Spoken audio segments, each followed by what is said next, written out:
Hello, we are back with a new episode of the Power First podcast. It was supposed to be episode 1. It's actually episode 2. Don't worry about it. Today we are talking to Chiara. She is an indigenous activist, artist, musician, kind of an influencer, low-key, just general badass. She's a friend of mine. I have a ton of respect for her. We are talking about a variety of topics. It was supposed to be one episode. It's going to end up being 2 episodes because I don't know how to shut the hell up. But yeah, I think it's a great conversation.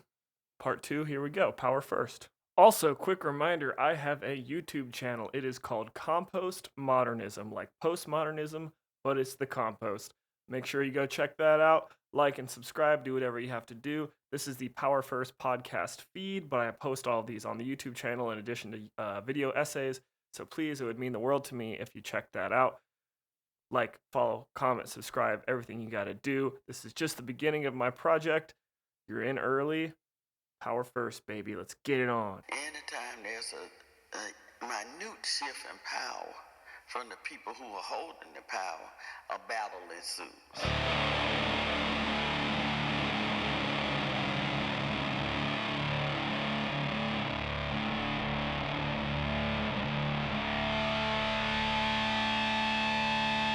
So, here we are in what we would today call Central Texas. I imagine in the spheres that you run in, you encounter a lot of people doing land acknowledgements. Yes. Are there instances in which you find them more cringe than others? Are there, like, because I can imagine, like, if you went to like a Microsoft conference or something, some like big company, and they're like, here we are on indigenous land. You're like, oh God. But, it's like, are there instances in which you would find them to be more tactfully applied? And what is the difference between like those instances and times when you hear it and you're just like, this is just some performative bullshit? Yes. So I was actually just having this conversation with one of my homegirls where our conversation about land acknowledgements was that 100% of the time it's painful, emotional, and physical labor for the indigenous person to do that. Mhm. It's just another settler presence trying to own and Yeah. control Mhm. and profit and exploit Mhm. of an indigenous person with most times nothing to show for it. But my people have worked with different groups before to give a land acknowledgement when it checks off like a few different boxes. So if it's just like an organization, no matter how big or small, and they're just like, hey, we're going to have this event. Can you come out and do a land acknowledgement? And that's it. Then we're like, no, first of all, what is that actually doing? Second of all, how is my labor going to be compensated for? And then from that endpoint all the way to the other end of the spectrum, there's other organizations to very small, very large that are saying, hey, we know this is a really weird ask. We completely understand if you ignore this request. We completely understand if you don't even educate us as to why this might be an ignorant request. But we're doing this event. Please come. If that means giving a land acknowledgement, we will pay you for your time. If it just means going up there and like plugging something that your people are doing, do that. You will be honored and paid for your time. And also, we don't want this to be just a one and done thing. We have resources that we would like to offer your people, whether that's like food that they can give, land that they can offer us, rooms that we can use for meetings. So in that wide spectrum, there's a no, we're not doing that. Yeah. How dare you? And then we might do this. Thank you. Yeah. Got it. So if it's like, kind of like, if it's enabling something that will allow you guys to, spread on a project or whatever, like expand on something you already have going on. But if it's just like to be the token indigenous person, you're just like, oh, exactly. Fuck off, and it also has to do with like what the group represents. Like if it is like a denominational group, no matter what they are, like if it's, let's say, like a church of some sort, we're not going to do a land acknowledgement for a church. But if it's like just hey, we are the central food kitchen of this Uh, city, just a whole bunch of neighborhood people, yeah. then yes. But if it's like the Presbyterian church, like food kitchen of this Mm, city, then we're like, no harm, no foul. mm, Please practice what you want to practice, but mm-hmm, we don't align ourselves with mm, specific denominational mm. Okay, okay. organizations. Yeah. Huh. Would that be only Christian organizations, or was like, what if there was like some local mosque that wanted, Any, okay, any. interesting, Mhm. interesting. So any like settler religion, Yeah. you would not personally go and do a land acknowledgement Yeah, for. and even in a more broader sense, more than just like not any settler organized religion, Mm-hmm. not any like organized spiritual anything that Okay, has like a written doctrine okay. that people are subscribing to that might, whether intentionally or unintentionally, Mm-hmm. not just exclude, but make other people, specifically our people, uncomfortable. Okay, Like we just don't want to even risk it, okay. really. Interesting. Word, I won't ask you to come to my Baptist. Yeah. Thanks. How dare you? Yeah, I'm a big Baptist. In one of your recent pieces of art, the caption was, "To call yourself white is to admit that you are conquered." Mhm. What do you mean by that? It's so sad. So, what I mean by that, I'll use a very specific example. So, I was dating this guy for a long while who called himself white. Mm, And I've never called myself brown mm, or red, and in all seriousness, as like a claim of identity. mm, I'll call myself red if like I'm being cute, like with my mhm. Yeah. friends. But I've always claimed myself by my cultural ties and my genetic lineage and the people I come from. It just goes back to my cultural ties. Mhm, So, this gentleman that I was dating was actually like Welsh and Danish. And when you look into the cultures of those two groups, those two peoples, it's the most incredibly rich and mhm, diverse and beautiful and ancient culture that mhm, has everything that makes up a culture: language, spiritualities, medicines, wisdoms, dances. And to call yourself white is to admit, whether you know it or not, that you've done away with that reclamation or that affiliation with such a rich culture that got you to where you are now.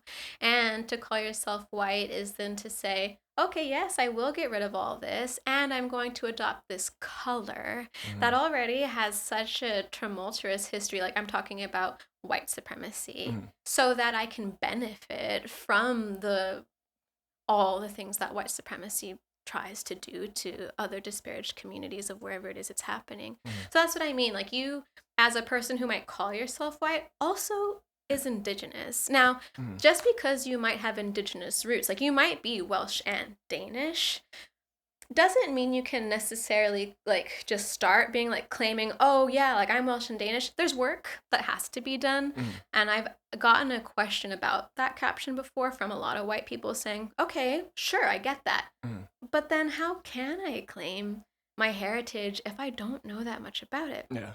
And well, firstly, that's a question that is laborious. I should be getting paid for answering that. But Mhm, I do. I do it for free, pro mhm, bono, all the time. mhm, And I've always thought that first, if you're trying to reconnect and honor that heritage and start to undo and unlearn the harms that whiteness as an identity is doing to the individual and the collective, then mhm, so long as it's good and honest, do your research. mhm.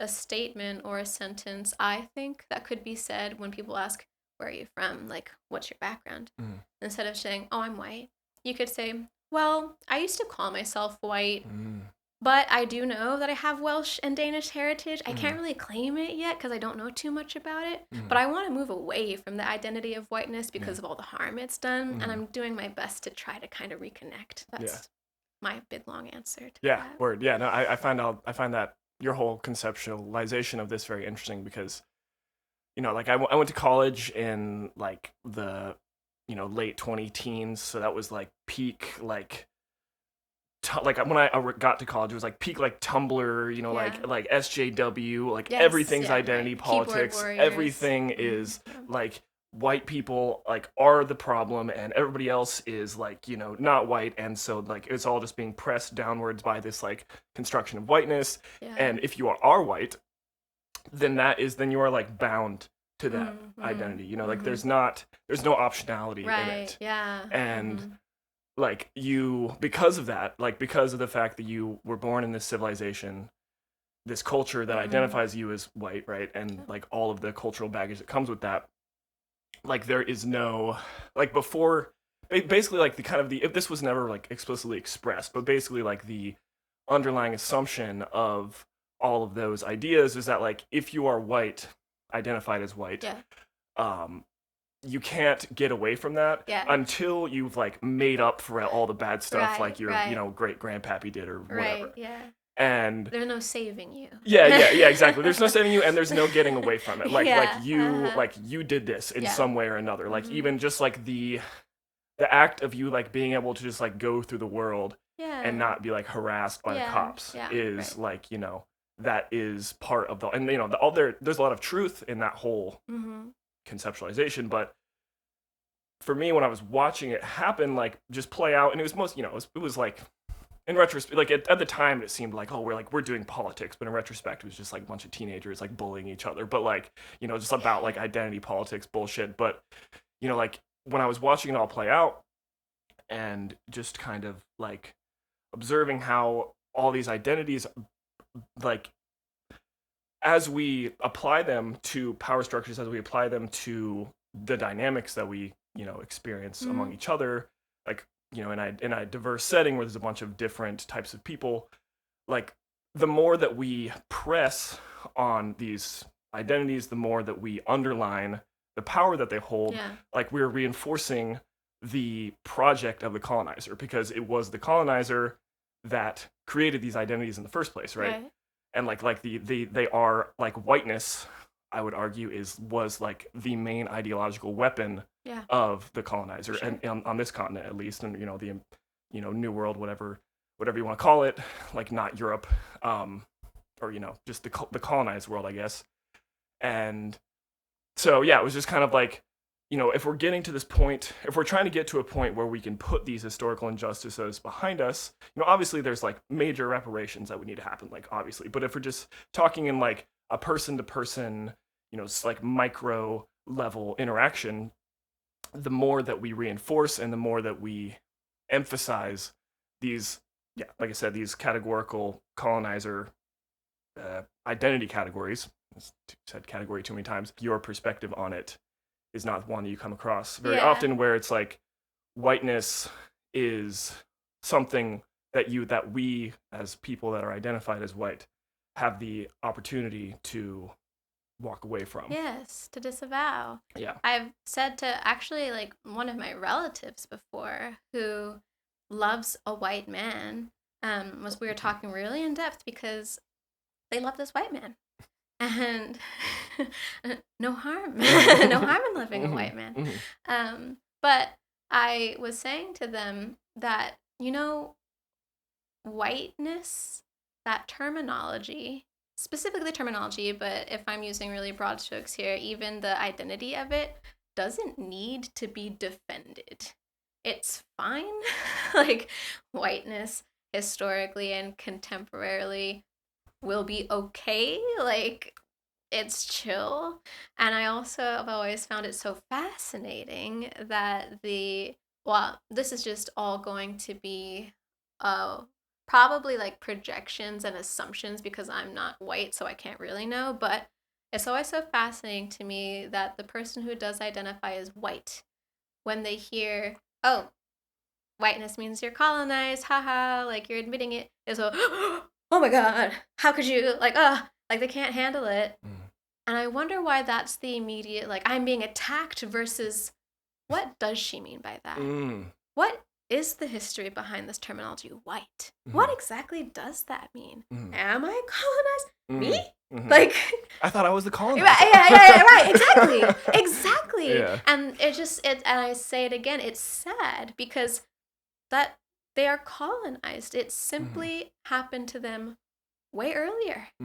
than it happened to my people and the indigenous peoples of the lands we now call America. It's just been a lot longer, so most of them have either forgotten and they've moved on, or they have like an inkling of an idea that this has happened to them, but it benefits them more to identify with whiteness than it does to actually do the work to unlearn and really decolonize what that means to them. Yeah, totally. Yeah, and I mean, I don't know. Yeah, like the we live in such like white Americans are in such a cultural void. It's really confusing and disorienting because like, I just remember like growing up as a, white kid in a suburban area, like, and feeling like a really deep need to have some sort of like connection to a lineage. Yeah. And both of my parents were kind of in their own ways, like grew up in like an ethnic tradition of some type or another. My mom was like super Midwest white people, kind of like German, Dutch, like, that kind of vibe. And then casseroles. Yeah, exactly. And then my dad was, a lot of casseroles. And my dad was Irish Catholic, like pretty recently moved to America, Irish Catholic. And so like that was a super ethnic tradition that he grew up in, but he rejected it super hard. He was like, this is not for me. I need to get the fuck out of this. This is terrible. Right. And so like I grew up like very far away from a lot of my family, so it was just like very like disconnected from that feeling of lineage that like I had like a soul level need to want to, because just like, where did I come from? Like I don't even have any relatives here. Like I just feel so like disembodied from the land that I was growing up in. And so then and then what most Americans do at that point is they start learning about their heritage and like, oh, I'm 7% Italian, or like, whatever, all the stuff that the blood quantum of it. Yeah, exactly. Everyone starts doing the blood quantum, and then and then that becomes like a big part of their identity, and like, that's exactly what I was doing at like 14, and but it gave me a lot of a lot of meaning. So it's like, okay, like now I can like look, like my last name like is like a Scottish Irish name, so it's like now I can look back to a place and I can like watch movies about it and like, wow, like that's like where I came from. And it gave me a lot of sense of meaning and just kind of like a sense of heritage. But it's not like I can go back there and they're like, welcome home, son. You're a fucking American. Like, we don't care about you. Yeah. Like, you're not Irish. We don't claim you. Like, you can't go there and do like a reverse land acknowledgement or whatever. And whenever Americans do, the locals find it super annoying and cringe. They're like, you aren't one of us. Yeah. Like, so that's the kind of like disorienting place that a lot of Americans that want to gain a deeper, like white Americans gain a deeper sense of their own heritage, find themselves in. So then I feel like a lot of people at that point having a hard time kind of reconciling all these contradictions in their mind. They either go to a place like, okay, like let me understand, what it means to be white, like a colonized, to claim for myself a colonial identity. Yeah. Like that's one path.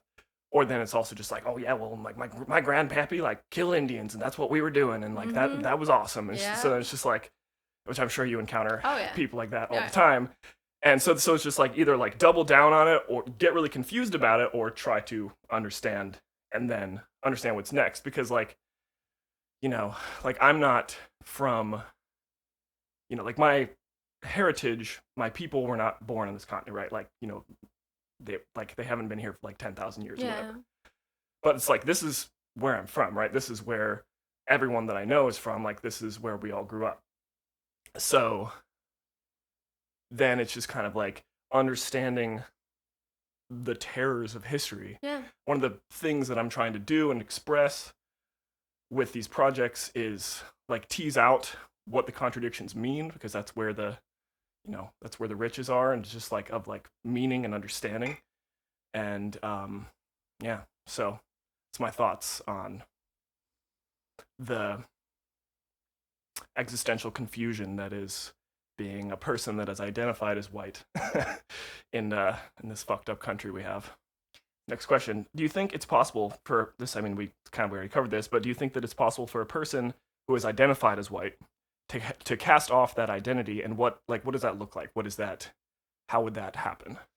I have such a biased answer because I know some people who I would call like white because they look white, like very Aryan, like blonde hair, blue eye, white skin, sunburnt in the summer, who are down as fuck, who have like put boots on the ground front line now have a quote unquote criminal record because of how down they are for like indigenous sovereignty, for land back, for rematriation. And when I look at those people, I do see a white person, but I see an ally also. I see a comrade. I see somebody who has done away with their whiteness. And also, these people, there's like 3 of them in my mind specifically, like who I can see. And I feel love for them. And I feel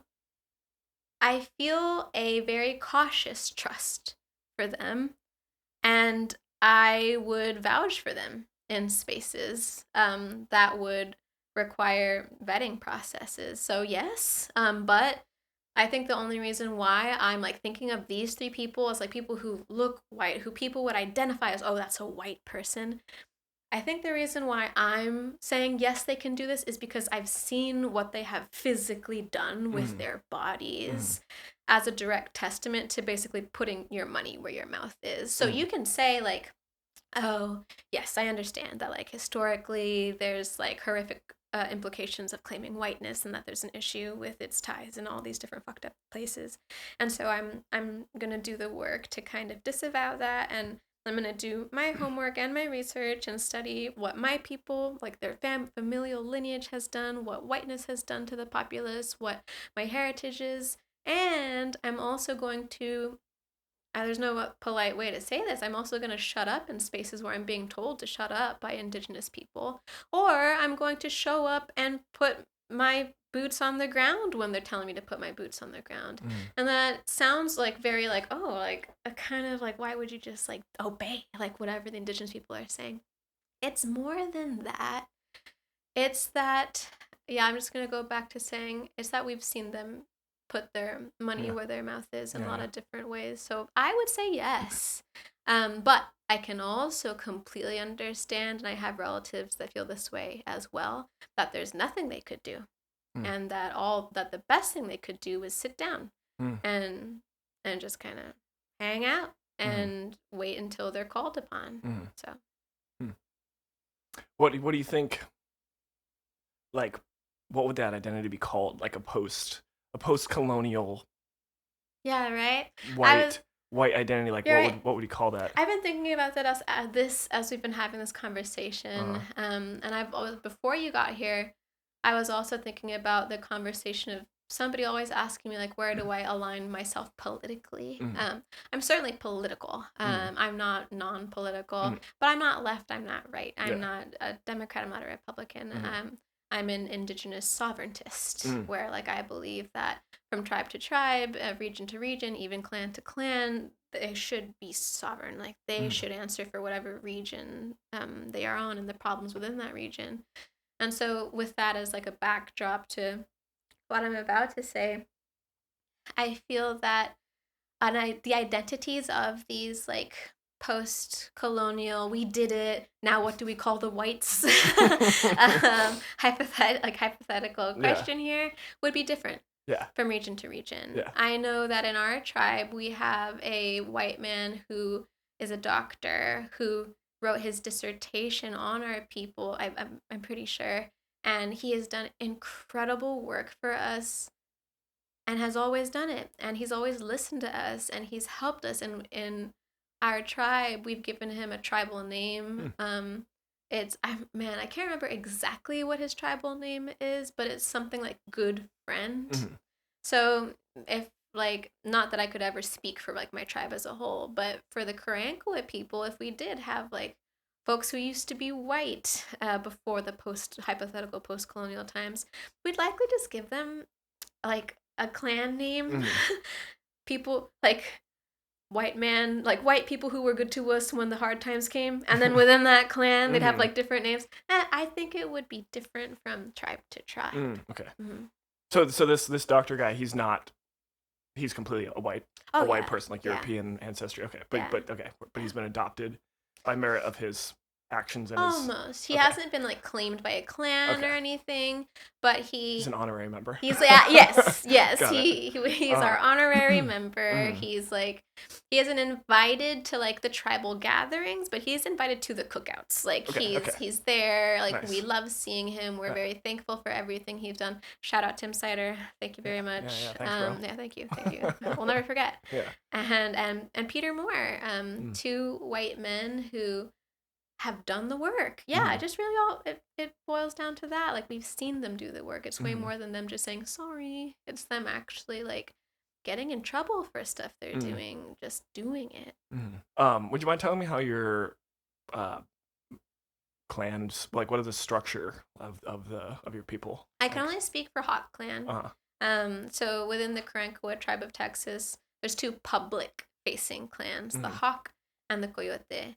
There's other clans, they're private, and so I can't speak for everybody, but for Hawk Clan, there isn't really a set structure.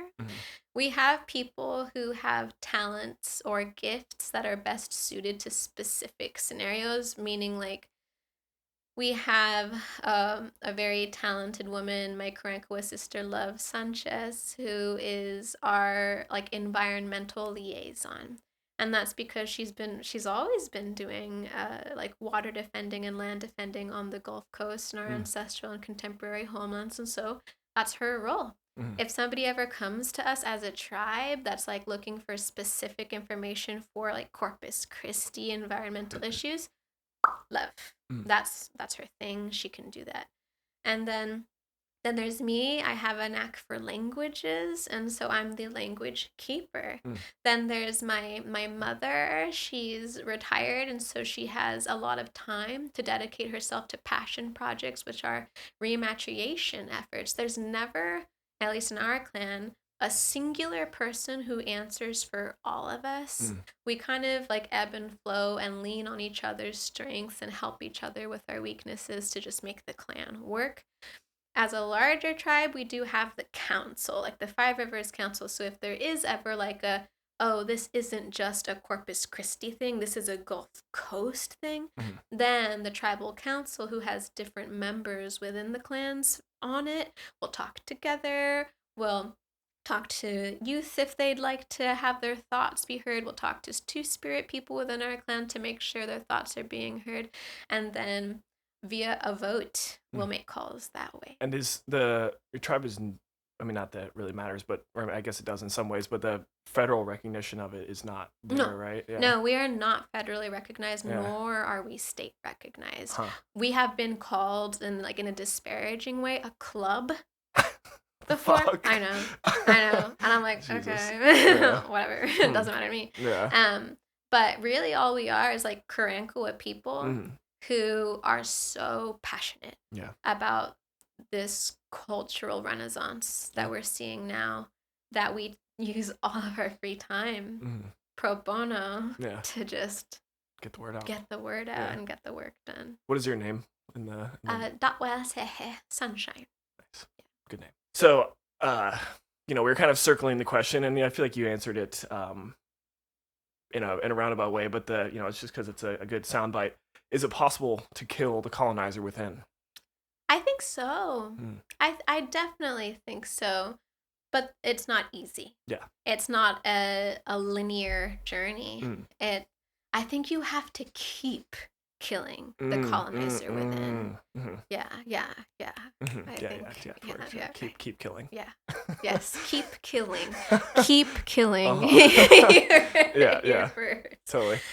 Yeah, I think it is an interesting question, like, because kind of like what you're saying, like your relatives that are like, no, like fuck white people forever. Yeah. Like, can't blame you for having that perspective. Yeah, that's exactly. I'm like, I get it. Like, I understand. Yeah, but at the same time, it's like the kind of the forms of like leftist, whatever you want to call it, discourse that I find super frustrating, which is another goal of this project that I'm starting to kind of like basically push back against, is just people that just sit around.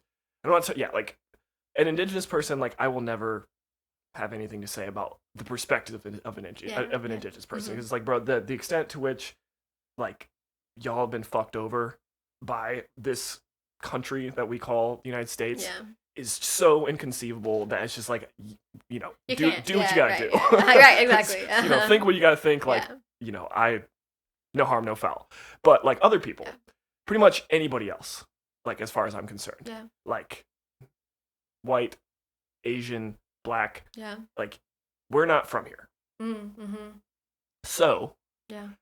like that means we have to have some idea of what to do next. Yeah. Right? Mhm. Like there's no, like we can't just be like, oh well, fuck it. You know, or just Yeah. like it's all fucked. It's like, okay, well, this system, like we have all benefited from this system, right? This system that was created as a white supremacist, like inarguably a white supremacist colonial project, right? Mm-hmm. That's what the United States was started as. It was a slave-holding nation that was predicated on exterminating indigenous people. Like, Yeah. that is undeniable. And if you don't think that, then you're fucking wrong. But this system continues to exist, right? And the system, like we all, you know, I was just driving around on the roads. Like those roads are maintained by the system. Like Mhm. we are all part of it because it's become such like a leviathan Right. that, you know, it's undeniable that you like are a cog in its machine, right? Yeah. So therefore, the people that I would identify as our enemies, like the enemy of just a common person, it doesn't matter who you are, they want you know, you in a general sense, to cede control of that system, to cede control of that machine. And I hate them so much that I don't want to give that to them. Yeah. And so that can happen on any level. And like the most pernicious parts of the damage of the machine happen at local levels. Yeah. Like it's like, you know, old fucking Jim Bob Magoo, the city councilor or whatever, that just is like some corrupt boomer that just wants to give money away to like the housing developments. Right. Or, you know, is, you know, just doesn't care and just wants to, it's like, okay, I'll sign here and you transfer me $100,000 and whatever. I don't give a fuck. Next thing you know, like the place that you used to play in the woods as a kid is like a fucking HOA hellscape like neighborhood, right? So there are things like that where just like the extent to which people just sit around and just like poo-poo gaining power as like a kind of inherently fraught or inherently a kind of like morally corrupt thing to do because the United States is so morally corrupt. I disagree with, and I think that is like that, it's that contradiction and that desire to like not ever be conceived as impure, basically, Right. Yeah. that I want to push against. That's a major part of my project because it's like I said, like our enemies want us to think that way. Yeah. So why would we allow that to happen? Yeah. Like why would we cede that ground to them? Like the more that we think like, oh well, everything's useless, everything's fucked, I guess I'll just sit around and like post, like just like shit post, you know, on Twitter or whatever. It's just like that is exactly what they want you to do. Right. Like you're on their you're on their platform, you're giving them precious moments of your life, and you're just sitting there like posting pictures of like Stalin or whatever, being like, we should do this. It's just like you're not doing anything. This isn't politics. Yeah. Like this isn't power. And like even if politics seems like a dirty word to you, then think in terms of power. Like what power do you have? What power are you giving up? What power are you ceding by just, you know, not wanting to ever get your hands dirty? Right, yeah. And, you know, like that is the project of wielding power and gaining power, is making sometimes things that feel to you like morally compromised decisions because we live in a morally compromised system. Right, yeah. And like, unless you are going to just go out and start doing things that will immediately either get you killed or sent to prison, like, unless you're going to do those things, which, I mean, if you're going to do it, you know, I can't stop you. Yeah. But those are your two options. You either do those things and you pretty much immediately ruin your life and potentially the life of like people that love you, or you like start conceptualizing the ways like, this is how I want to gain power. This is how I want to wield power. This is what I will do to it, to get it. And so, yeah, like that, you know, there's just such a tendency I find for people just to kind of sit around and poo-poo everything. And I'm just like, guys, like that's what they want. Right. Yeah. That's you're doing their work for them by being a naysayer. Yeah. So just like fucking do something. Yeah, I agree when you use the word like purity. Uh-huh. People have this either like I have to do it all the way perfectly nice and pure, or Yeah. if I can't, then what's the point? And I agree. I think it's very silly. I was for whatever reason, I get a lot of like vegan debate videos on my Uh-huh. algorithm. I say for some reason because I'm not vegan. Mm. I was vegetarian for like years and years and years, and for a little while I was vegan, but I'm not anymore. And so I watch these videos, and in the comments of them, the people who are advocating for like ethical treatment of animals who are vegan because of the humanity of it all are saying like, here's all the bad that not just like eating meat does, but eating like the industrialization of like making meat does. You don't have to go all the way vegan overnight. Like you can like eat meat, but whenever you're at a restaurant, like pick something that isn't. Like that's what I'm saying. Like if you do think there's an issue and you want to do something about it, but it feels way bigger than you and you are finding comforts in some of the structures, okay. There's nothing that's pure in this world. There's nothing that's perfect. And the more you do these like little things that use the word power to grow and grow upon it and change it, the more it will grow and grow upon and change it. When I think of power, I'm never really sure what that means. What does that mean to you, power? Yeah, good question. Yeah, I mean, like in the way that I was just speaking about it, Yeah. I mean specifically power over the system that we have inherited Mm-hmm. because we don't currently have much, Yeah. right? Right. And it is that Got it. power, like, capitalism as like a global structure was created, was imposed rather on the planet to make the planet legible to capitalism, right? Yeah, right. Like, Mm-hmm.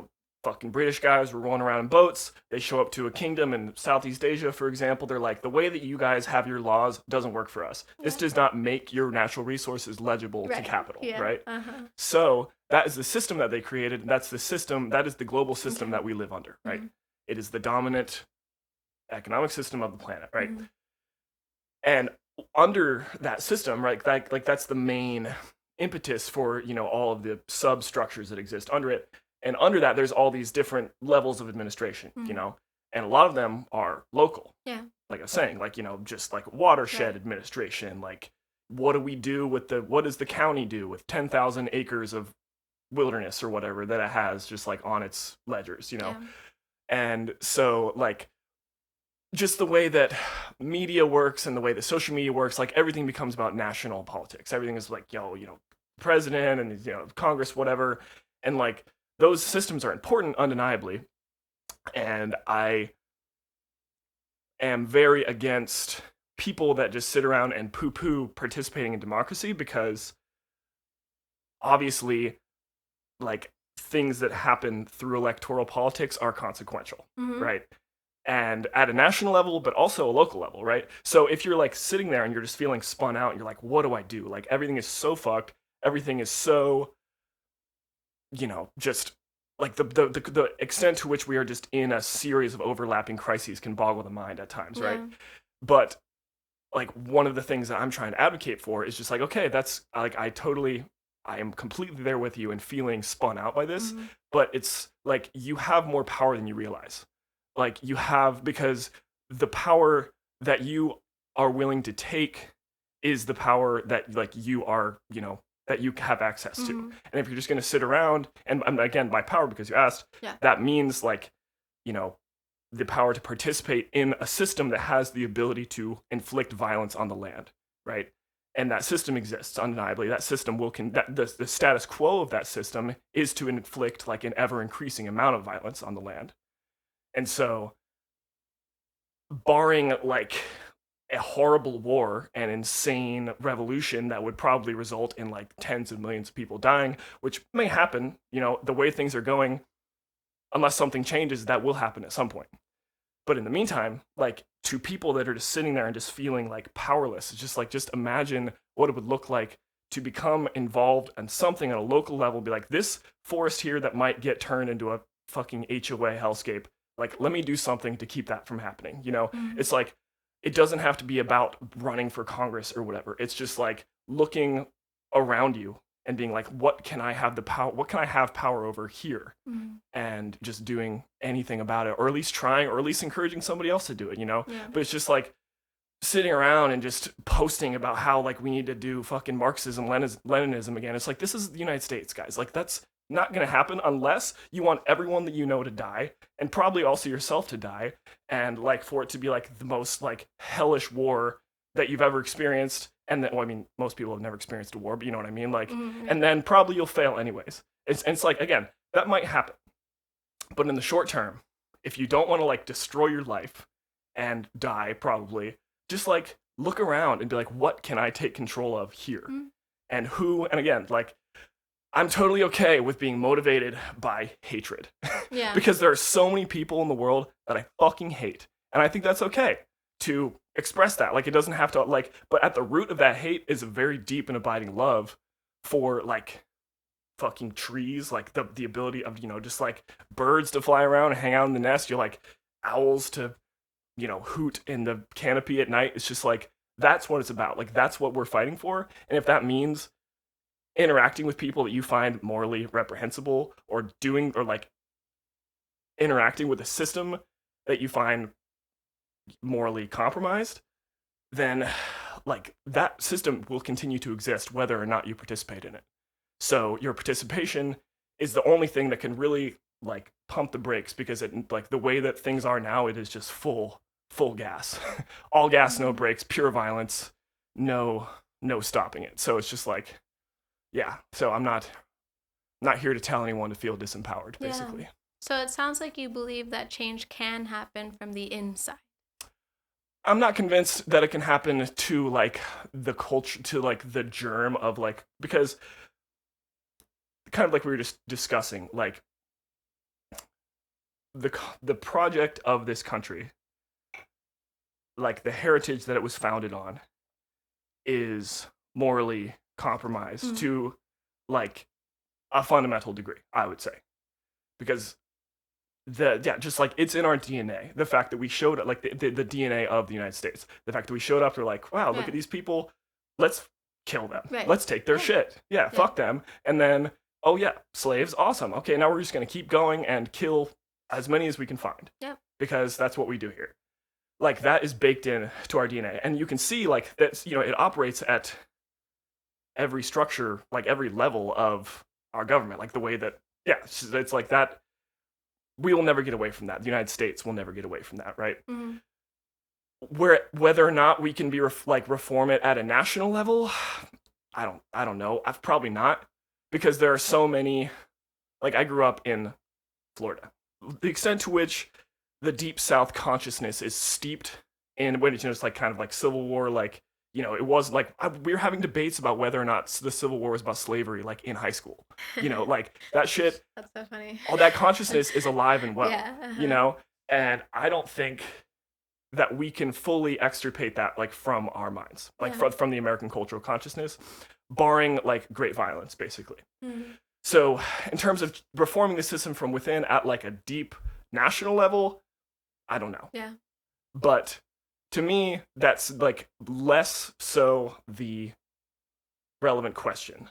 You know, it's more, to me, it's more about like, this is the land that I live on here, like, you know, my immediate surroundings. What can I do to help right here? And like, that will involve interfacing with the system in some way or another. So yeah, it's just kind of, you know, it's basically another way to say like, think local, or think global, act local, essentially. But like, Mhm. specifically as it relates to the land and the positive impact that you can have on it, because yeah, like the system that we have set up is a system of extraction, and it exists, and it's status quo. This status quo that it operates under is one of further extraction, further destruction, right? That's what it does, as just a baseline operating, like, oh, okay, we have land, we sell land, turn it into a whatever strip mall, and then that's progress, GDP go up, whatever. And so yeah, it's really just like about taking agency over the fact that you live on land and doing what you can to keep it wild and keep it, or I don't like the conception of wild, but keep it not a strip mall. Yeah. To keep it alive. At what point are you going to accept the status quo? And at what point are you just going to be like, fuck this? Like, I don't accept this. Yeah. What can I do about this? Yeah. Maybe not a ton, but that's where it starts. It starts with asking yourself that question. Sure. And so that's the project that I'm starting here. Yeah. Yeah. Everybody has to do a little bit of something. Yeah. Can't just, as you were saying, think that your Stalin and Marxist posts on Instagram are doing much. And I know, like, this is coming from me, like somebody who makes like resistance art and posts them on Instagram. That's not all I do. I like to do everything I can. I personally love and I enjoy and gosh, what is the feeling to see America struggle like she is right now? I just wish I could jar it up and and bathe myself in it. And it makes me feel like finally. It makes me feel like I can take a deep breath of air. That isn't to say that I enjoy watching. That's a lie. I know it's so like what I want to communicate before I permanently within the ether of the internet condemn myself for all eternity and what I'm about to say.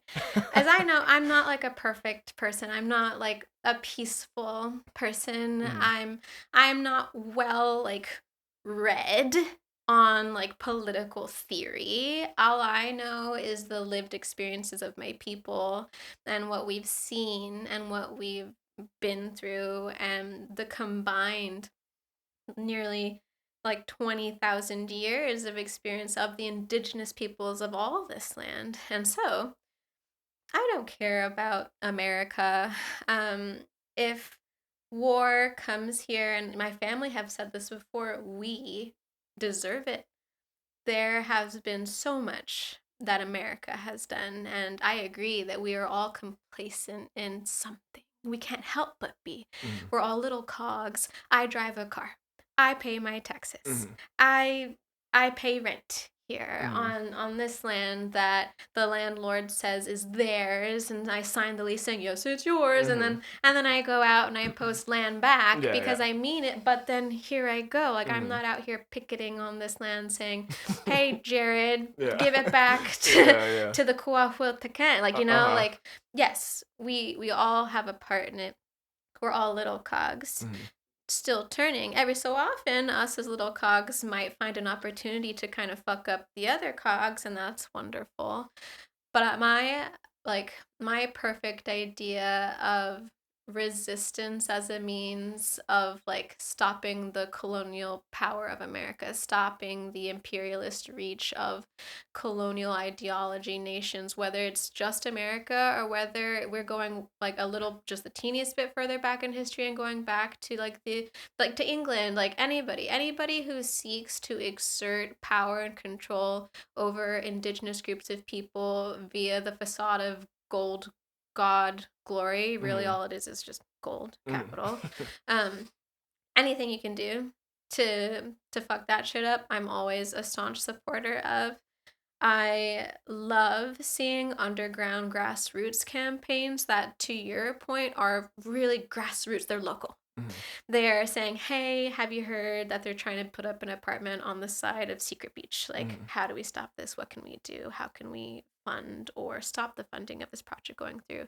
But more so, I enjoy resistance that doesn't involve participation in political structures in any spectrum, whether it's local or national, meaning I'm kind of mirroring how in the very beginning, how the Black Panther Party was able to sustain themselves and aid the community when they were first happening in California, in Oakland, I believe, where there's tons of little teeny underground initiatives that are here all over Austin where they have like food banks set up. They have these systems of how like you can put money into this org like every month.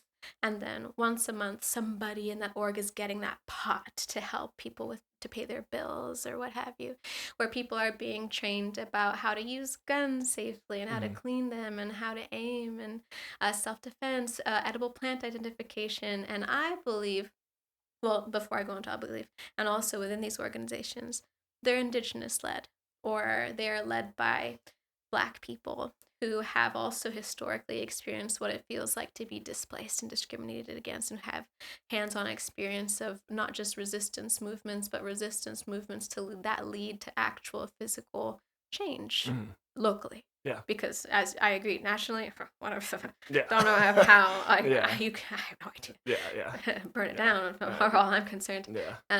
But I need to be surprised that when you do continuously show up to these like off-grid, underground, grassroots organizations, you can feel like, oh wow, if I do just focus on the local aspect of this, not everything feels so powerless. Yeah. There is power in the small collective, and it's really interesting because then it starts to mirror indigenous sovereignty and how it used to be before colonial presence arrived here on the States, where from region to region, hood to hood, there were little groups with their own little structures going on, answering the questions that were specific to region to region. Yeah.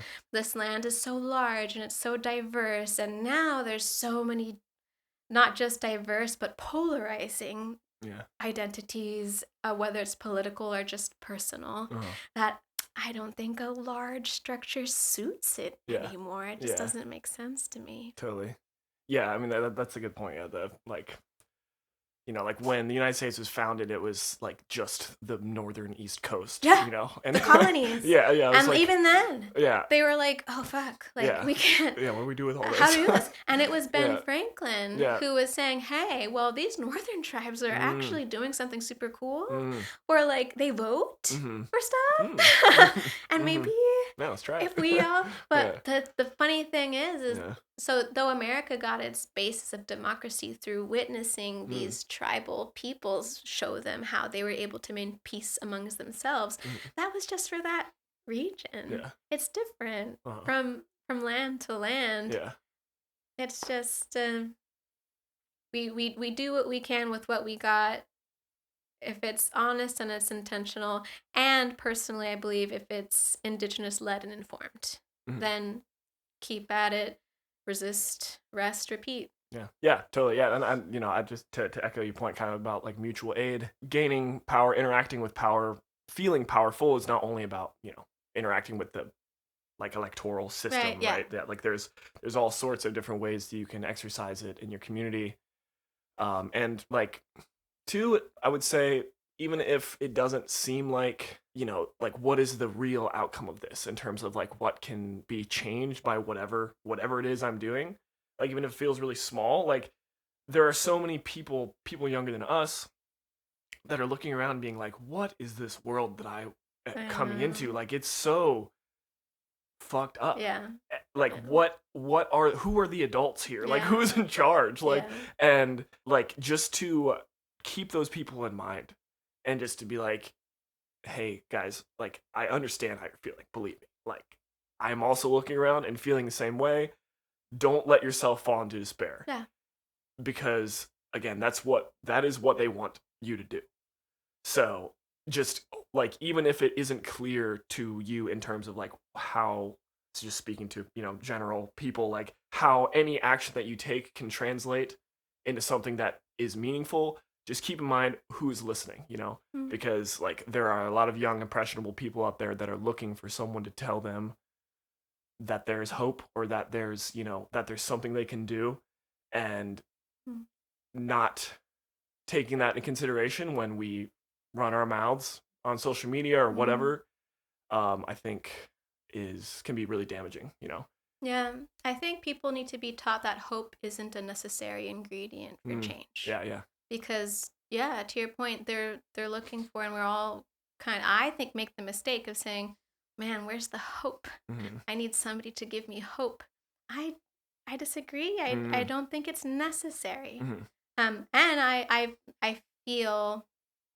think that I feel this way because I come from the Karankawa tribe of Texas, who went through a genocide, whose people, like a lot of other South Texas tribes, were and still are declared extinct, neither federally nor state recognized. Still to this day, not even just within like American white spaces, but within like indigenous spaces, our existence is being denied and disparaged and questioned continuously. Where's the hope? Fuck hope. Fuck hope. That's if you have it, awesome. Yeah. But it's not a necessary ingredient. All you need is a goal and consistency. Yeah. And to the couple points we brought up later on is to acknowledge that the journey isn't pure. Yeah. It isn't all or nothing. But also the journey isn't just posting infographics on Instagram. The journey has to be physical. It has to be a verb.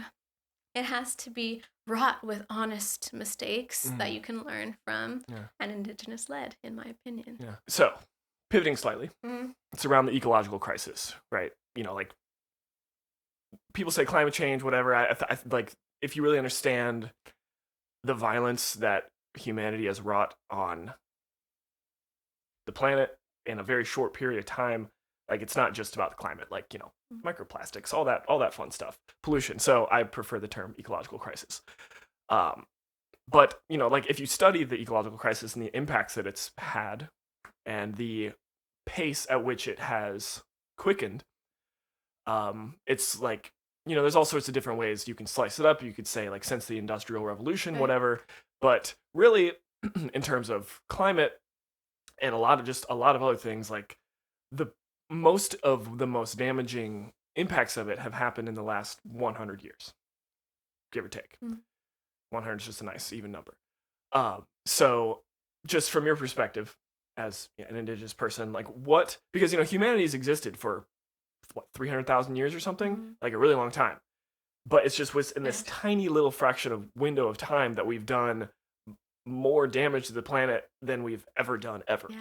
So like from your perspective of history and everything, like what has changed, what was the critical moment in time there, cultural development, I guess, that has made this past 100 years of ecological devastation different from any other time before? I think it's America. I think so.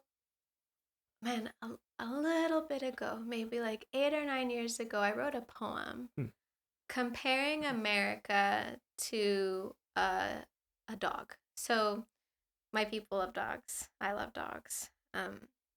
And as somebody whose people and personally have known dogs, whenever a female dog has her litter, you're supposed to keep that litter with her. It should be a well-known fact, but a lot of people sometimes they don't wait. Like they'll take the pup before they wean themselves off the teat. If that litter is left with that mother, what will happen is the mother will teach them the human being equivalent of manners. I hate that word, but let's just make it simple. The mom will teach them manners. She'll teach them how to behave within themselves. She'll teach the pups to regulate their emotions. She'll teach them what's acceptable and what's not. And the more that they suckle from her teat, the healthier they get, the stronger they get. If you just take a pup before they're ready, a lot of people already know this, that pup is going to grow up with a lot of different types of issues that hurt them in the long run. They're going to not really understand their place within the canine world. They're not going to be socialized appropriately. They're not going to have an understanding of the good boundaries within their community of dogs.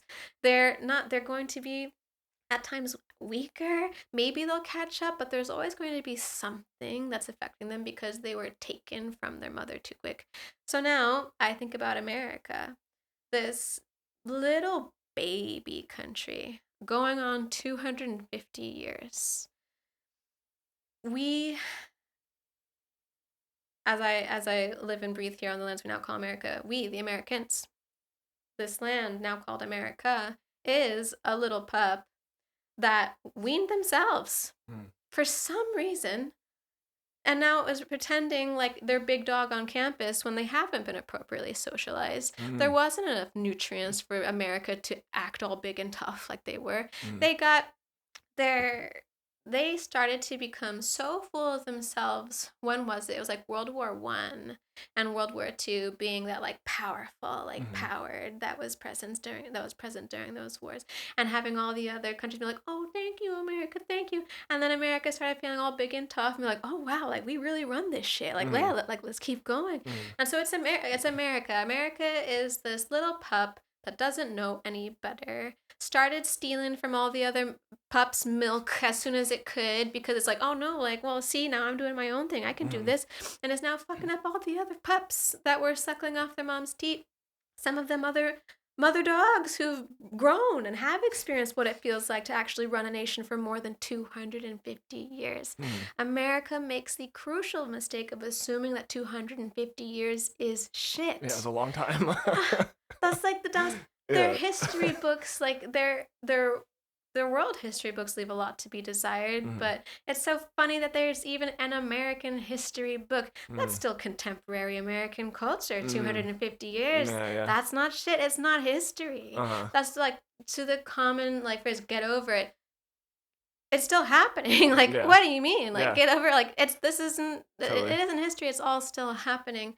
And so I think it's America, and I'm sure somebody way more informed than me can give like actual like data points. Oh yeah, like we started taking hella steel from like this and this, and that started to fuck up everything. Oh yeah, we started putting up tons more concrete in like the 1970s or whatever the fuck. And it's just, you can only grow so quickly and so largely, even within nature, before there starts to be immensely terrible consequences for it.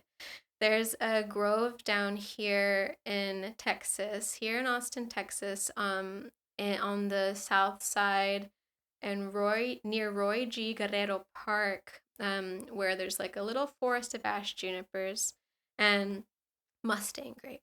Both of those people, the junipers and the Mustang grape, they're native to here. They grow here. For some reason, in this specific grove in Roy G., the Mustang grape, though they're native to these lands, have grown too quickly and with too much abundance. And now they are killing the junipers. Nothing is designed to boom like that and be able to maintain a stasis. So, once more, I blame America. Big surprise. I know, I'm so annoying. I'm like such a terror to talk to. I'm like, oh, what are your sources? What are your sites? What are your sources? Fuck you. I'm indigenous. I'm sorry. You know, the project of colonialism, like white, European driven, because at the time, white, it was in that, furnace that the idea of whiteness was forged, right? The white colonial project. And the question being like, because humans have always done crazy, fucked up conquering, like the Romans were basically colonizing Europe. Like when the Germans were just a bunch of tribes people, it's like that was like a version of a kind of a form of colonialism, but that didn't destabilize the global climate, like the Mongols did all sorts of crazy stuff, that didn't destabilize the global climate. So, there's like a categorical difference to the, just the project of colonialism, even though it's been echoed in history, like it's something that humans do, and kind of understand, like, to me, one of the main questions of understanding history is like what, in terms of just being able to reckon with the ecological crisis and then kind of fix this cultural disease that we have, because like you got to diagnose the root cause before you do anything about it, is just kind of drilling down on those questions of like how was European, like the age of colonialism, whatever you want to call it, like how is that so categorically different from anything else that humans have done, to the extent that it just has destabilized like the global life support systems that we all rely on, right? And I mean, it's obviously a complicated answer, but capitalism's a big one, of course, just like going back into, not even just related to America, like America was the, kind of the the golden child of that. The little puppy. Yeah. Then Mm-hmm. and like the kind of like purest distillation, I guess, of because there are so many other European empires, like the Spanish, whatever, but the way that the United States like forged itself was so like violent and was rooted in like such like a fanatical like puritanism that it created this like next Oh, level like yes. behemoth on the global stage of imperialist Yeah. violence. But all of that is in continuity to like a greater project of colonialism that started in Europe, or I mean was pretty much entirely European Mm-hmm. originated, and not even pretty much, just entirely like Yeah. undeniably. And then but there was just, yeah, it was like a perfect soup of like different ideas about science, different because like at the time when colonialism was really starting to kick off, like when they started like developing systems of like classifying plants and stuff, like Linnaean binomial nomenclature. So it's like, oh, a plant is Yeah. two words in a Latin name, right? Right. Like that was all part of this kind of like scientific cultural ferment that was going on in the wider like European consciousness, but slated in those ideas were like super wackadoo ideas Yeah. about race. It was Yeah. like, oh, we're doing science, Yeah. like it was all happening simultaneously. Mm-hmm. And all of those systems, and like some we kept, some we were like, this is bullshit, some I mean, not everyone, I guess, but like the wider scientific community, but like it was all developing simultaneously. And we were like, what was happening was the Europeans were creating systems, like hyper refining systems by which they can impose systems of extraction that they started with in Europe. Like the colonialism started in Yeah. Europe, and like I would argue that Christianity, the wave of Christianity, was kind of the very first like baby seed planted by, because like Mm-hmm. my people in Europe weren't Right. Catholics. Yeah. Like they had another Yeah. spirituality that was destroyed by Christianity, and like that's where it started, in my Yeah. opinion. And then blah blah blah, history goes on, colonialism starts to happen, like they start to innovate these systems of administration, science that make the world legible to capital, so a bunch of like Dutch guys can like sell like East India Trading Company stocks to each other, and then Yeah. next thing you know, like we have plastics in our balls. So Yeah. yeah. So it's a interesting time to be alive. It's almost like America was built upon sacred indigenous graves, and now they're all haunted forever. Damn, the whole continent's haunted. Almost like, oh yeah, I think so. Yeah, for sure. Is it those haunting ancestors that are that like elected Trump just to spite us? Just to see it They're all just burn pulling down. the strings. Yeah, right. They're like, Yeah. yeah, fuck it. Let's roll the dice. Show them. Yeah. Give them what they want. Yeah, I mean, we're getting it. There's this in America because Americans are just obsessed with polarizing everything and making everything about race. Like we have, like the whole identity of Hispanic people Yeah. becomes framed as kind of like juxtaposing against whiteness, whatever, Yeah. like American white people. And that's a very simplistic way to break it down. Like, in my opinion, the whole category of Hispanic doesn't make sense, but that's a whole other story. But we're in Texas here. Like, there's a lot of Hispanic culture and everything. Like, it's a very prominent part of the cultural makeup of the state. And there's like in that kind of grouping of white people, and then you got white people and you got Hispanic people, and they're two different categories. A lot of the times, like especially kind of in the Southwest, you get this conflation of indigenous identity and Hispanic identity, kind of, in like a very broad sense. What are your thoughts on that? Well, I know that the terminology of Hispanic was contrived during the establishment of the lands we now call Texas as a way to subdue, eliminate, or erase in any way the identity of indigeneity. And that was easily done because when the Spanish arrived on the Gulf Coast, all the way down to the southern coastlands of Mexico, all the way up to the coastlands of Texas, they started, I hate this word, but it's what they did. They started raping the indigenous people there.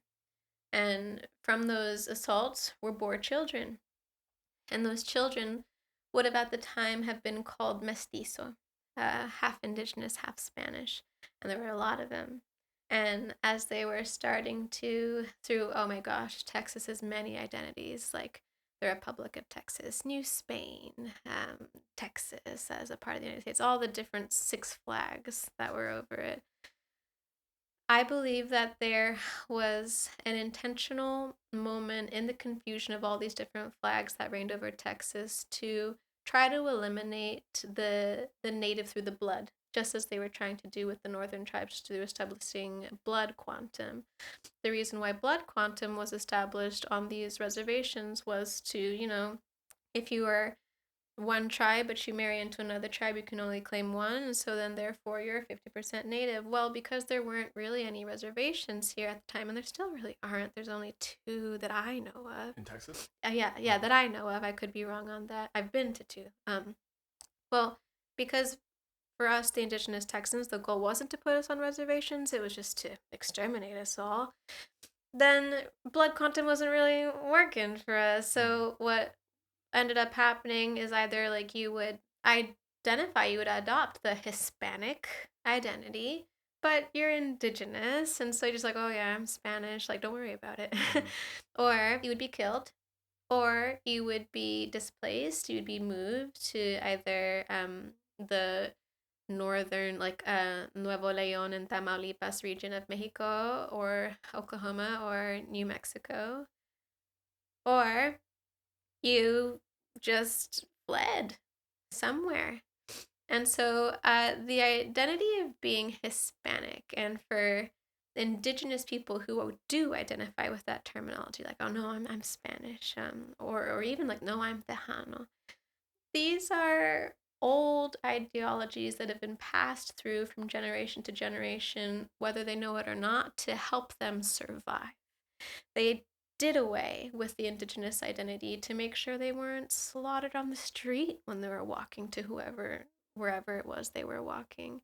And I think that when I'm walking around, and I just told this story, and I see like a brown person, like brown eyes, black hair, long legs, little ass, like not that much body hair. I'm like, oh, that's a native. And if I meet them and I'm like, oh, where are you from? Like, oh, I'm my family's Spanish. And I'm like, oh, okay, like you're one of those old like lineage people. And I had met this gentleman at one of my talks in Houston about language revitalization, who came up to me, and he was saying, "Oh wow, like that's so cool about the language project. Like, my people are just Spanish, so like all I know is Spanish." But I'm looking at him, and he's like, if you imagine in your mind the most stereotypical image of a Native American man, that's what he looked like. And I was like, "You're Spanish?" And he's like, "Yeah." And I'm like, "Have you looked in the mirror?" And he laughed. Yeah. And he said, "Well, like I know, like I probably am Native American, but I just don't know anything about it, so I just say Spanish." And that's exactly what they want. Certainly, they might have Spanish blood. Yeah. To whose fault? Yeah. And it's so ridiculous, but intentional, to then tell any populace, let alone a human being, that no, I get to decide what you identify with. And in fact, write it down. Check it off on this box and keep checking off that box. And if you change that box, there's going to be an issue.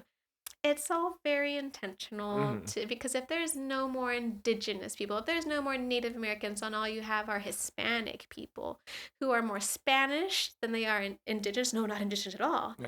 Then there's nobody who has a claim to land. There's nobody who can look into treaty rights of their ancestors. There's nobody who can say, no, actually, I do know how the system works down here on the land. I do know like ancient ecological wisdoms of how to maintain and replace balance that has been lost here. When there's no more of those natives and all you have are Hispanics, then it's much easier for the government to say, hey, can we take this? Like, y'all don't have a tie to it. Sure.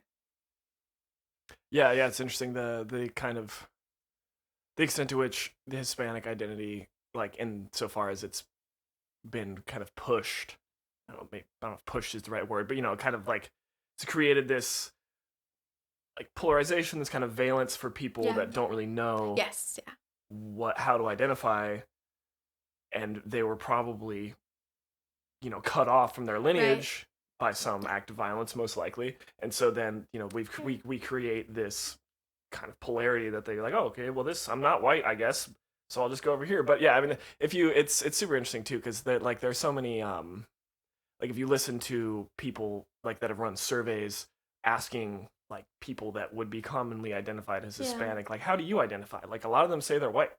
Like a lot of them say like you'll get a lot of different answers on a lot of forms. Hispanic/white. Yeah. And I'm sure they're referring to like Spain. Yeah, over there in the European lands. Yeah.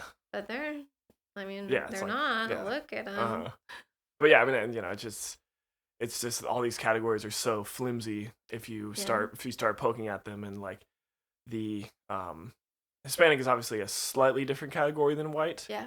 But it's still like a colonial construction, a colonial project. Yeah, and there are people who really identify with it. Yeah. There's some real proud, like, oh no, I'm not Indio. Like that's that derogatory slang. I'm Spanish. Like no, like conquistadores. Yeah, like it's strange, but no. Each their own. I reckon so. Next question.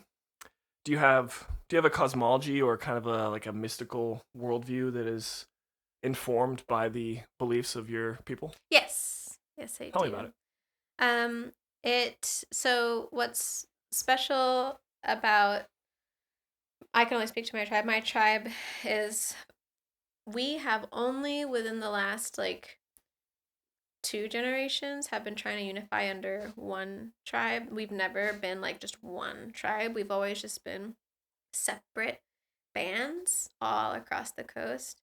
At one time there were reported to be 7, but like even within those bands there's different familial groups that just kind of did their own thing. So what has been passed down to me is the spiritual practices that have been passed down from generation to generation to generation. One of our ancestors, when approached by the Spanish when they first got, well, not when they first got here, when they second got here, because the first time they got here was in the 1600s when they shipwrecked, and that's when they started eating each other. And then once we helped them out and like they repaired their ship, they left, and then they came back in like the late 1700s or 1800s, early 1800s. So when the Spanish came back, they came with the mission of missionizing, establishing their missions. So they asked one of our ancestors if they had a god, and the ancestor didn't say anything. The ancestor just pointed up. That's the only thing that has ever been traced, written down as like an action that our ancestors had shared about our spiritual beliefs. There are a couple gods that they say the Karankua people had, like one for darkness and one for the light, one for the sun and one for the moon, one for rainbows after the storm and one for the storm, one for calm waters and one for murky waters. Very, very like yin and yang. And then there were a lot of different people reporting that we had specific funerary practices that were different from clan to clan, and that we had a practice of worshiping the sun. And I did air quotes around worshiping the sun because they said that when the sun came up, we would all go and watch it rise, and when the sun would set, we would all watch it set, and that whenever we would pray, we would face the sun. I think that worshiping is a funny word to describe that, because the sunrise and the sunset is beautiful. and the just the eastward direction is where a lot of indigenous people hold ceremony. So all that is to preface and share that I believe that spirituality, just as my ancestors did, shouldn't be shared with anybody outside of that practice. It's a closed practice that we do. I haven't yet been able to put into words why I feel so strongly. But what I do know is that in any religion or spiritual practice where there are people who are like, here's what it is, here's what it is, here's what it is, it always turns into something just disgusting. It always turns into this product that you can package and can be sold or bought from people. So I won't share the depth of our spiritual practices, but I will share that for myself personally, I believe that Mother Earth, like what you can like witness with your own eyes and feel with your own hands, is the closest that I'll ever get to having a relationship with what colonizers would call God. I hate that word, just because to me it has a lot of violence, especially just all things considered. Mhm. I prefer creator because it's just broad. Like it doesn't have that contemporary like gendered expression that God has for a lot of people, which is fascinating, but another topic. And so whenever I think about the spirituality as a whole, I feel like what spirituality, but specifically religion, does for a lot of human beings is qualms the fear of death. And some religions even say, like, you can do anything bad, but so long as you follow this doctrine, then you're absolved of all that badness. It calms the human being down. It soothes our anxieties about things we don't have control over, because it tells the human being there is order, there is control, Mhm. so long as you follow this doctrine. Mhm. I much prefer just looking outside. Whenever I have a question about my life that's heavy on my heart, and some might even call this praying, I just look outside. And without fail, every single time I do that, I get an answer. Mhm. That is my spirituality. It's a little snippet of what's been passed down from my Mhm. people. There are like specific practices that we do that have been passed down as well, that for now I'll keep close practice, but I know that as the younger generations come, it likely won't stay close practice for Mhm. long. And I think that's lovely too. Yeah, it's growing. Yeah. Yeah, those early descriptions of, like what your people, like whatever the missionaries, Yeah. because like they had their own conception of what religion was, Exactly. and it's so institutional, and like wrapped up with like probably like the Spanish crown at the time, and it was like and they were there to do a particular, Yeah, like right. they had a mission, it's Right. like it's so different, probably, I would guess, than how the people they were interacting with would have conceived of their own spirituality. Yeah. Just like, this Right. is just us existing in the Exactly. world. Like, we're not here on some mission. Like, we don't have a Right. project. They wrote like, down that it was in our spirituality to weep when somebody dies. Yeah. Standard practice. Yeah. Yeah. That's why I brought up like they worship the sun. Like, Yeah. y'all, it was crazy when the sun came up. They all watched. Yeah. Yeah, Yeah, because there's it's beautiful. probably some misunderstandings. Yeah. Going on. A lot. Yeah. A lot. Well, yeah, I'm glad you're keeping the fire alive. Yes. It's Yeah. cool stuff.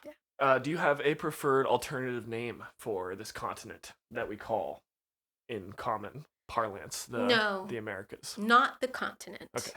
And I know that a lot of people will alternatively call her Turtle Island, Mm-hmm. because it comes from like a specific creation story from some specific tribe. And by all means, but I'm kind of confused by that even, because as I just shared, it comes from a specific creation story to a specific tribe. Yeah, and they're like, oh, it's just everyone. Exactly. Yes. Yeah, classic. Yeah, right. Exactly. Classic. Yeah. Oh, Native Americans believe this. Offended isn't the right word, but I'm perturbed. She's miffed. Yeah. Yes. Chuffed. Even miffed. Yeah. I am. Yeah. No, I'm miffed about it. Yeah. Because who said that? Yeah. This is the first time I've been asked. Honestly. Okay. Interesting. Because people will, like, with such good intention, will come up to me and seek like a common ground between us, and they'll be like, oh yeah, like free Turtle Island. Yeah. And I'm like, free Turtle Island. And in my head I'm like, but it's not. Yeah. But that's not what I've ever believed. I appreciate people doing that in another way though, because they don't want to use America. It's a radical gesture. Yeah. Exactly. Like, but I could very easily figure this out, but I want to figure out how the people of that tribe feel about the adoption of Turtle Island, whether that makes them feel proud or if they have like issues with it. Yeah. I want to understand better the creation story that it comes from. And I also want to keep telling people why are we all agreeing that it's Turtle Island when there's no such thing as Native American culture? Yeah. Like we're all so different. So but out of respect for the different cultures from tribe to tribe, I don't and I wouldn't want to name for the singular continent. That's just my personal ideology. I'm sure if I were to ask like one of our elders, they'd have an answer. They'd be like, yes, we call all this land, blah, blah, blah. All I have is the name for like our region and the waters that we're near, and that makes sense because that was and is our land. Of course, we'd have a name for it, but no wider. Is there a word in your language that would be like some sort of analog to like the way that we use land in like a general kind of wider sense? Yes. Keeme kaninme. Keame kaninma. Keame meaning like earth, and then kaninme meaning land, mother. Okay. Yeah. Nice. So earth, mother, mother earth. Nice. Yeah. Good stuff. And one of my favorite things about like the land, like a vocabulary we have for the land. So a lot of our language has been lost because of colonization. We have a lot left. Some specific plant names remain, but the word for plant, like in general, in our language is quinaquan, which means to grow and grow. It grows and grows. Yeah. It's cute. Yeah. The growing things. Yeah. Nice. Yeah, I mean, I fucking love that. Like, like I'm looking out, like, I have this huge window in my cabin, and so all we can see are these, like, live oaks and ash junipers. And in my mind, whenever I see them, they're way more than just trees. They're the quinaquin, the growing and growing people. And growing ones. Yeah. Nice. Beautiful. How much of your language is still preserved? If I were to give it like a very broad percentage, I would say what has been preserved. Like we have it. It isn't lost. Kept it. Of like the whole of our language, jeepers, I would say we were able to preserve maybe 40%. And that's me being really generous. And because we were only able to preserve that much, most of our language has been revitalized using the information that we were able to preserve. Okay. Like meaning like piecing it back together. Exactly. Like compound words that we've discovered. Oh, that's a compound word. Like one word, two. Perfect. Now we have like two additional words like that over and over and over. Yeah. That's cool. That's super cool. Yeah. I say to folks, all I really do is sit at my desk and just rub at my temples and like, where's the pattern? Where's the pattern? Damn. Sometimes I find it. Sometimes I don't. So the kind of 2020 like era vibes, it's so like all of that is so interesting now. In 5 years hence, Trump's back in office. 6 years. Yeah, true. 6 years hence. Trump's back in office. The backlash to that was so violent, right? But the whole era was characterized by very like public displays of like white guilt, basically. Like that was a big thing. Like I remember seeing on like clips of like, like different like big network TV comedy shows where like white people would go to some like a black person in the cafe and be like, or they'd be like, how can I do reparations? Like, can I buy your coffee and like all that stuff? So funny to me. It was comedy was funny. It's like it's whatever. It was reparations, I guess, for that person in that moment. I'm not discussing like those specific instances because that was just for entertainment mostly, but like those kind of public performances of white guilt, facing it out to the world and being like, I'm sorry, in a way that is a performance ultimately. Yes. Do you think that has any redeeming value in terms of, does that mean anything to you? Do you find that meaningful in any way? Do you think that it could translate into anything productive, or do you think that it's mostly just white people like patting themselves on the back? I love it. Personally, just for the entertainment value. I mean, it's like 50-50. Yeah. So yeah, I love it personally 50% of it is, oh, nice. Let me Yeah. watch. My favorite show is on. Yeah, You know, yeah. like, let me watch this. But the other 50% of it is those white people who are standing on the side of the road, nobody else, holding a sign being like, I'm white and I'm sorry, and are all like stoic as the cars drive by. They're out there. Yeah. They're a little bit unhinged. Yeah. And I need that white Yeah. That's useful for me. Yeah. And they want to be useful. So maybe for like the next 3 years. Yeah. Maybe it'll change. Mm-hmm. But for those 3 beautiful performative years of their life. Take what you can get. Oh, you best believe. Yeah. If a white person, this hasn't happened to me yet, but if it did, if I was like at a cafe and a white person is like, are you Native American? I'm like, yes. And they'd be like, oh, I'm so sorry. Can I get you a coffee? I'd be like, absolutely. Absolutely, you can get me a coffee. Thank you so much. And like, will that change my life? No. Yeah. Like, what did that do at the end of the day? Nothing right then and there. But I'm somebody who would say, yeah, absolutely. Yeah. Do you want to like sit down and chat? Like there's different tribes here, by the way. Like each of them have different projects going on. Yeah. If you'd like to actually help, here's how you can. And I think I've met 2 white people that were very much so like that. Like, I'm white and I'm so sorry. Like, what can I do? And they've kept up. Like, to this day, I've been like, hey, like, I saw that y'all were posting about doing a public comment submission for this environmental action. I did it here. And I'm like, oh, thank you so much, white person.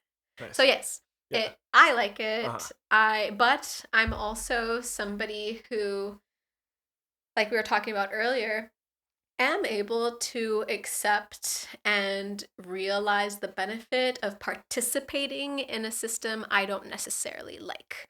Like, this to me is also being a cog in the larger wheel. Encountering people who are like, oh, why are you doing this? What exactly are you getting out of this? And being like, don't fucking matter to me. I do want that free coffee. Thank you very much. And also, please submit a public comment to this environmental action we're doing, because every comment helps. I'll take the help where I can get. I'm not picky to a point. Like, I'm not letting like Jeff Bezos be like, can I donate to the cause? I'm like, no, fuck you. You know, like there's a limit. But I can understand certainly everybody else probably who's like, no, fuck it. But that's not me. I do want that free coffee. Yeah, get the free coffee. Take all the help you can get. Yeah. I don't know. I just in terms of, like, I wouldn't describe myself necessarily as having like white guilt. Yeah. Like, I don't feel not standing on the side of the road holding your "I'm sorry" sign. Well, yeah, but like, I mean, like, I am sorry for like what happened, right? Yeah. But I don't feel personal. Like, I don't feel personally responsible for things that happened before I was born. But I feel so like I don't think.